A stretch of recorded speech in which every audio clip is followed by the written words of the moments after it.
CBSE 12th maths உடைய 1 mark question பார்க்கலாம் பாருங்க. Set 2 question. Sum of two skew symmetric matrix of same order is always.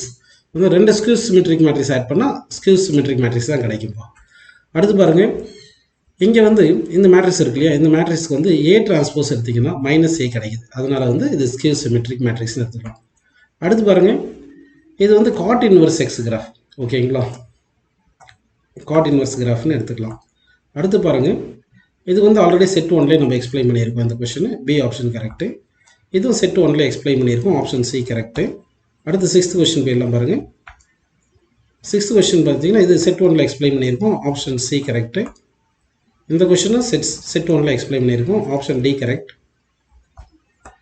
இந்த question set 1ல explain பண்ணியிருக்கோம். Option A correct. இப்போ y = x square, y = x square graph பார்த்தீங்கன்னா இப்படி இருக்கும், ஸ்மூத்தாக இருக்கும். ஓகேங்களா, ஸோ மினிமம் வேல்யூ வந்து x = 0ல தான் மினிமம் வேல்யூ இருக்குது. Minimum value does not exist சொல்லியிருக்காங்க. ஸோ இதுதான் கரெக்டு. அடுத்த கொஸ்டின் பாருங்கள். இந்த கொஸ்டின் வந்து நம்ம செட் 1ல எக்ஸ்பிளைன் பண்ணியிருக்கோம். Option D correct. அடுத்து 11th கொஸ்டின் பேர் நான் பாருங்கள். 11th கொஸ்டின் பார்த்தீங்கன்னா இதுக்கும் செட் 1ல எக்ஸ்பிளைன் பண்ணியிருக்கோம். Option B correct.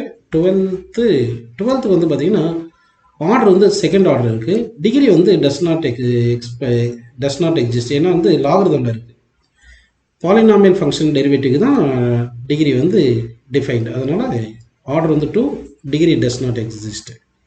அடுத்து பாருங்கள், இந்த கொஸ்டினுக்கும் நம்ம வந்து 13th கொஸ்டினுக்கு வந்து ஆப்ஷன் ஏ வந்து கரெக்டு. இது செட் 1ல எக்ஸ்பிளைன் பண்ணியிருக்கோம். இதுவும் செட் 1ல எக்ஸ்பிளைன் பண்ணியிருக்கோம். 14th question option D correct. 15th கொஸ்டினுக்கு ஆக்சுவலாக 0 to 10 வரும். அதனால் 5 to 10 எடுத்திருக்கோம். இது பாருங்கள், இந்த கொஸ்டின் வந்து 16th கொஸ்டினுக்கு option D correct. Explanation set 1ல கொடுத்துருக்கோம். 17th கொஸ்டினுக்கு ஆப்ஷன் சி கரெக்ட். செட் 1ல எக்ஸ்பிளனேஷன் இருக்குப்பா. 18th கொஸ்டின் பாருங்கள். Chances of that 3 persons ABC go to market are 30%, 60%, 50% respectively. The probability that at least one will go to market. அப்போ 3 பேருமே போகாமல் இருக்கிறது மார்க்கெட் இருக்கு இல்லையா, அது 1ல இருந்து கழிச்சணும். அதாவது நமக்கு தேவையான probability equal to 1 - probability of the complementary அப்படின்னு போட்டுருக்கோம். அப்போ ஃபஸ்ட்டு பர்சன் இது மார்க்கெட்டு போகிற 30%னா போகாமல் இருக்கிறது 7/70%.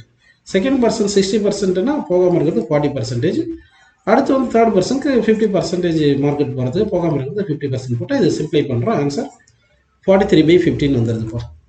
19th கொஸ்டினும் 19th கொஸ்டின் ஆப்ஷன் ஏ, 20க்கு வந்து ஆப்ஷன் டி. இது ரெண்டுமே வந்து நம்ம செட் 1லேயே எக்ஸ்பிளைன் பண்ணியிருக்கோம்ப்பா.